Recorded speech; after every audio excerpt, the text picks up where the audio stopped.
പക്ഷേ അല്ലാഹുവിന്റെ ദീൻ യുരീദൂന അൻ യുത്ഫിഉ നൂറല്ലാഹ്, അല്ലാഹുവിന്റെ പ്രകാശത്തെ ഊതിക്കെടുത്തി കളയാമെന്ന നിലക്ക് വരുന്ന ദീനിന്റെ ശത്രുക്കൾ. പക്ഷേ വയബ്ബല്ലാഹു ഇല്ലാ അൻ യുതിമ്മ നൂറഹ്, അല്ലാഹു അവന്റെ പ്രകാശത്തെ പൂർത്തീകരിക്കുക തന്നെ ചെയ്യും. വലൗ കരിഹൽ മുശ്രികൂൻ, മുശ്രിക്കുകൾ അത് വെറുത്താലും ദീനിന്റെ ശത്രുക്കൾ വെറുത്താലും അല്ലാഹുവിന്റെ ദീനിന്റെ പ്രകാശം അല്ലാഹു ഇവിടെ നിലനിർത്തും. ആ വെളിച്ചം അല്ലാഹു ഉദ്ദേശിച്ചവർക്ക് ലഭിക്കും. യഹ്ദില്ലാഹു ലിനൂരിഹി മൻ യശാ,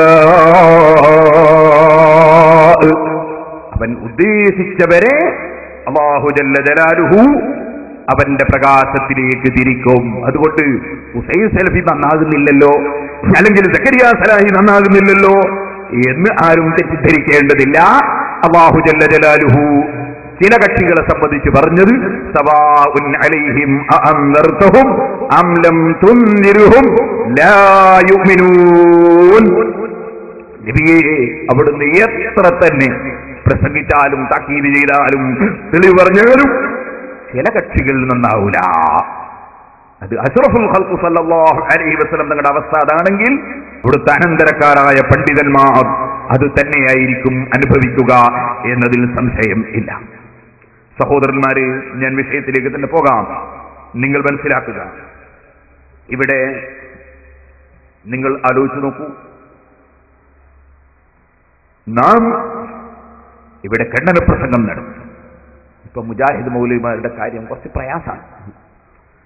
പക്ഷെ പ്രയാസമുള്ള സമയത്ത് നാവിന് കുറവുണ്ടാവില്ല. വീണ സ്ഥലത്തൊന്നും നീട്ടിമുറിക്കാൻ പറയും. അതെങ്ങനെ?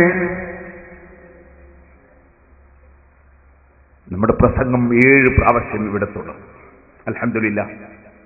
കഴിഞ്ഞ പ്രാവശ്യം ഞാൻ കിതാബുകൾ കൊണ്ടുവന്ന് നിരത്തി ദശക്കണക്കിന് ഇമാമുകളുടെ കിതാബുകൾ വായിച്ചുകൊണ്ട് ഇമാമുകളും ഇസ്തിഗാസയും ഇമാമുകളും എന്ന വിഷയം അവതരിപ്പിച്ച് പ്രസംഗിച്ചു. ലക്ഷക്കണക്കിന് ജനങ്ങൾ ആ പ്രസംഗം കേട്ടു. വിദേശ രാജ്യങ്ങളിലൊക്കെ ആയിരക്കണക്കിന് സീഡികൾ പലരും വാങ്ങി അല്ലാഹുവിന്റെ വജ്ഹിനെ കരുതി അവർ ഫ്രീയായി വിതരണം ചെയ്തു. അങ്ങനെ ധാരാളം ആളുകൾ ആ വിഷയം നന്നായി പഠിച്ചു. ഇപ്പോ നമ്മുടെ നാട്ടിൽ കുറെ വിദ്യാഭ്യാസ രംഗത്തും നല്ല ഉയർന്ന ആളുകളും സാധാരണക്കാരൊക്കെ മൗലവിമാരെ കണ്ടാൽ അവർ ചോദ്യം ചോദിക്കാൻ അങ്ങോട്ട് പോവാൻ, മൗലവിമാരോട് ചോദ്യം ചോദിക്കും. പക്ഷെ മൗലവിമാര് നിൽക്കുന്നില്ല, മെല്ലെ തെറ്റിക്കളയും. ഈ അടുത്ത് ഒരു കോളേജ് ലെക്ചറർ, അദ്ദേഹം ഫിസിക്സിന്റെ ലെക്ചറാണ്. അദ്ദേഹം സെലഫി സ്ഥാപനത്തിൽ പോയി മൗലവിമാരോട് ചോദ്യം ചോദിക്കാൻ വേണ്ടി പോയി. അദ്ദേഹം പള്ളി ദർസിലൊന്നും ഓതിയ വലിയ ആലിമൊന്നുമല്ല, പക്ഷേ 7 ഖണ്ഡന പ്രസംഗവും നന്നായി കേട്ട് പഠിച്ചിട്ടുണ്ട്. മറ്റേ മൗലവിന്റെ പ്രസംഗവും കേട്ടിട്ടുണ്ട്. ബുദ്ധിയുള്ള മനുഷ്യനാണ്, ഹിദായത്തുണ്ട്. അങ്ങനെ കിതാബും എടുത്തു പോയി. ഇമാം നവവി റളിയല്ലാഹുവിന്റെ ശർഹുൽ മുഹദ്ദബും എടുത്തു പോയി. മൗലവിമാര് കുടുങ്ങി മറിഞ്ഞ് നോ ആൻസർ. ഒന്ന് വെച്ചുകൊടുത്താ മോനെ. നിങ്ങൾ പറഞ്ഞപ്പോ ഞാൻ ചോദിച്ചു, അവരുടെ ശുപാർശ തീർക്കല്ലേ അല്ലാന്ന് അല്ലേ? എല്ലാവരും നിങ്ങൾ അവരുടെ അടുത്ത് പോയി യാ റസൂലുള്ള വഖദ് ജിത്തുക മുസ്തഖിറൻ മിൻ ദംബി മുസ്തഖിറൻ ബിക യാ റബ്ബിന് റസൂലുള്ള നേരെ പിതാവോട് കൂടി ശുപാർശ തേടിക്കൊണ്ട് ഞാനിതാ വന്നിരിക്കുന്നത്.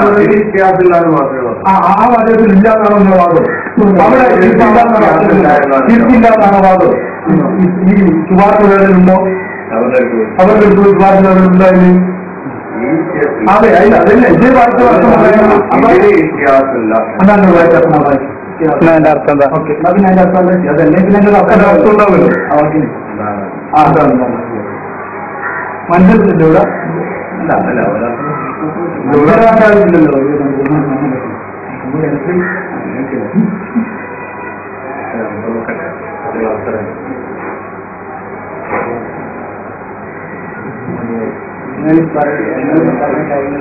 ഇയാൾക്ക് ബന്ധമില്ലാണ്ടാന്ന് നിങ്ങൾ എന്നോട് പറഞ്ഞ് ചെറിയ കുട്ടികൾ സംശയമുണ്ട്.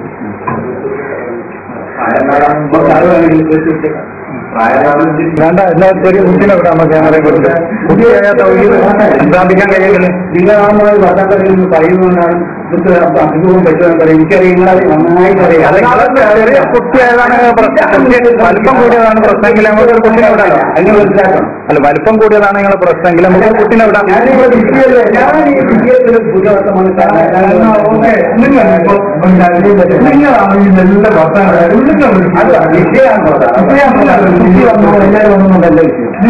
അതിന് എന്നോട് പറഞ്ഞ തപസ്സിലായി വ്യത്യാസം ഇല്ലായിരുന്നു. തപസ്സിലാണ്, അതുകൊണ്ട് നിങ്ങൾ പറയുന്ന കഥകളൊന്നും ഇല്ലാതെന്നാണ് നിങ്ങൾ പറഞ്ഞത്. തപസ്സിൽ മരണാനന്തര തപസ്സിന്റെ വിധി എന്ത്? അവരെ തപസ്സിൽ മാത്രമേ ഉള്ളൂ വ്യത്യാസം ഇല്ലാന്നാണോ? 2. മൂന്നാമത്തത് നബിമാവ് ഉമ്മത്തും വേറെ ഇതിനെതിരായി പറഞ്ഞിട്ടുണ്ടോ? 4. 5 നബിമാവ് അംഗീകരിച്ചിട്ട് പറഞ്ഞതാണോ? 5. ഇതാണ് നിങ്ങൾ ഉത്തരം പറയുന്നത്. ആവർത്തിച്ച് പറയുന്നത്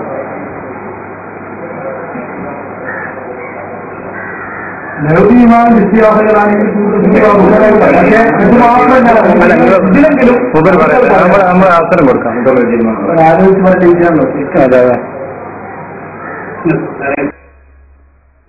ഇത് വിശദമായി ആദ്യം മുതൽ അവസാനം വരെ വേണേ സാധിച്ചു കിട്ടും. ഈ CD ഞാൻ ഒരു ഭാഗം മാത്രം കേൾപ്പിച്ച. ഈ ഫിസിക്സിന്റെ ലെക്ചറിൽ മൗലവിമാരോട് ചോദ്യം ചോദിച്ചിട്ട് മറുപടി പറയാൻ കഴിയുന്നില്ല എന്ന് മാത്രമല്ല, അദ്ദേഹം ഇപ്പോഴും ഈ സദസ്സിലുണ്ടാവും. മൗലവിമാർ എപ്പോഴും റെഡി ഉണ്ടെങ്കിൽ അയാൾ തന്നെ പറഞ്ഞു തരാം. ഏതെങ്കിലും മൗലവി തയ്യാറുണ്ടെങ്കിൽ ഇതേ മാസം തന്നെ അയച്ചു തരാം. അയാൾ ചോദിക്കുന്ന ചോദ്യത്തിന് മറുപടി പറഞ്ഞാൽ മതി. അയാൾ 7 ഖണ്ഡന പ്രസംഗം പഠിച്ചതാണ്. അങ്ങനത്തെ 100 ആളുകളെ അല്ലാഹുവിന്റെ തൗഫീഖ് കൊണ്ട് ഈ 7 ഖണ്ഡനത്തിലൂടെ വാർത്തെടുക്കാൻ സാധിച്ചു. ഇത് ഞാൻ ചോദിക്കട്ടെ, അപ്പുറത്ത് 8 ഖണ്ഡന പ്രസംഗം നടത്തിയല്ലോ. ഒരൊറ്റ മനുഷ്യൻ സദസ്സെന്ന് വാർത്തെടുത്തത് വേണ്ട, ആ പ്രസംഗിച്ച ആള് തന്നെ നേരിൽ സംസാരിക്കാൻ റെഡിയുണ്ടോ? ഈ മാസ്റ്ററുമായിട്ട് നേരിൽ സംസാരിക്കാൻ അപ്പുറത്ത് പ്രസംഗിക്കുന്ന മൗലവി തയ്യാറുണ്ടോ എന്നാണ് ഞാൻ ചോദിക്കുന്നത്. നമ്മളെ ഖണ്ഡന പുസ്തകത്തിന്റെ ഫലമാണ് ഞാൻ ആദ്യം പറയാൻ പോകുന്നത്. ഉണ്ടെങ്കിൽ നിങ്ങൾ ഡേറ്റ് അറിയിച്ചോളൂ. ഇപ്പൊ തന്നെ മാറ്റോട് ഡേറ്റ് ഞാൻ വാങ്ങി തന്നേക്കാം. ഞാനൊന്നും ആവശ്യമില്ല. ഇബ്രാഹിം സാഹ് വേണ്ട, മുത്തലിബ് സാഹ് വേണ്ട, തങ്ങൾ വേണ്ട, ഞങ്ങൾ ആരും വേണ്ട. ഈ മാഷോട് സംവാദം നടത്താൻ കിതാബ് വെച്ചിട്ട് ഇതുപോലെ കിതാബും വെച്ച് പറയണം. അദ്ദേഹം കിതാബും വെച്ച് സംസാരിക്കുന്നില്ലേ, അല്ലാതെ നേരത്തെ പറഞ്ഞ പോലെ നീട്ടി മുറിക്കാൻ വേണ്ടി കുറെ അപ്പുറത്തൊന്നും പറയാനല്ല, മറിച്ച് കിതാബും വെച്ച് സംസാരിക്കുക. അതിന് ഇദ്ദേഹം ചെയ്തുപോലെ കിതാബ് വെക്കുക, സംസാരിക്കുക. അതിന് തയ്യാറുണ്ടോ? ഉണ്ടെങ്കിൽ ഇപ്പൊ തന്നെ പറഞ്ഞാൽ ഇൻഷാ അല്ലാഹ് മാസ ഡേറ്റ് എപ്പോഴെങ്കിലും വാങ്ങി തന്നേക്കാം. ഇരിക്കട്ടെ, ഞാൻ എന്റെ വിഷയത്തിലേക്ക് പോകുന്നു. സഹോദരന്മാരെ, നിങ്ങൾ മനസ്സിലാക്കുക, ഇവിടെ അല്ലാഹു ജല്ല ജലാലുഹു മനുഷ്യന്മാരെ പഴപ്പിക്കാൻ വേണ്ടി തന്നെ വലിയ സംവിധാനം ഒരു ഭാഗത്ത് ചെയ്തിട്ടുണ്ട്. മറുഭാഗത്ത് ജനങ്ങൾക്ക് സന്മാർഗത്തിന്റെ വെളിച്ചം കൊടുക്കാനുള്ള സംവിധാനം വേറെയും ചെയ്തിട്ടുണ്ട്. ഇതിൽ ആർക്ക് സന്മാർഗം ലഭിക്കുന്നുണ്ടോ അവൻ ഭാഗ്യവാനാണ്. ആര് ദുർമാർഗത്തിലേക്ക് പോകുന്നുണ്ടോ അവൻ അബദ്ധത്തിൽപ്പെട്ടവനാണ്. ഇബ്ലീസിനെ അല്ലാഹു തആല പഠിച്ചിട്ടുണ്ട്. അവൻ എവിടെയും ദുർമന്ത്രണം നടത്തും, വസ്വാസുണ്ടാക്കും, വിശ്വാസത്തിൽ സംശയങ്ങൾ ഉണ്ടാക്കും. അങ്ങനെ ജനങ്ങളെ പഴപ്പിക്കാൻ ധാരാളം ശത്രുക്കളെ അല്ലാഹു ജല്ല ജലാലുഹു വെച്ചിട്ടുണ്ട്. മറുഭാഗത്ത് അമ്പിയാക്കളെയും മലക്കുകളെയും ഔലിയാക്കളെയും സാലിഹീങ്ങളെയും അലിമീങ്ങളെയും ഇമാമീങ്ങളെയും ജനങ്ങളെ സന്മാർഗത്തിലേക്ക് നയിക്കാൻ അങ്ങനെയും അല്ലാഹു സംവിധാനം വെച്ചിട്ടുണ്ട്. ഈ 2 സംവിധാനത്തിൽ നിന്ന് സത്യത്തിന്റെ വഴിയിലേക്ക് പോകുന്നവരെ ഏറ്റവും കൂടുതൽ ശല്യപ്പെടുത്തുന്ന ഒരു കക്ഷിയാണ് മജൂസികളും യഹൂദികളും. ഈ യഹൂദികൾ മനുഷ്യരെ പഴപ്പിക്കാൻ ധാരാളം ശ്രമം നടത്തുന്നുണ്ട്. പരിശുദ്ധ ഖുർആൻ പറഞ്ഞില്ലേ, അലം തറ ഇലല്ലദീന ഉതൂ നസീബം മിനൽ കിതാബി യസ്തറൂന വലാലത വയുരീദൂന അൻ തദുല്ലു സബീൽ. അല്ലാഹുവിൽ ഗ്രന്ഥം നൽകപ്പെട്ട ഒരു കൂട്ടർ, ആ കക്ഷികളെ തങ്ങൾ നോക്കുന്നില്ലേ? അവരെന്താ ചെയ്തത്? അതാ വഴികേട് വിലക്ക് വാങ്ങുകയാണ്. സത്യം അവർ സ്വീകരിക്കുന്നതിന് പകരം അസത്യവും വഴികേടും വിലക്ക് വാങ്ങുകയാണ്.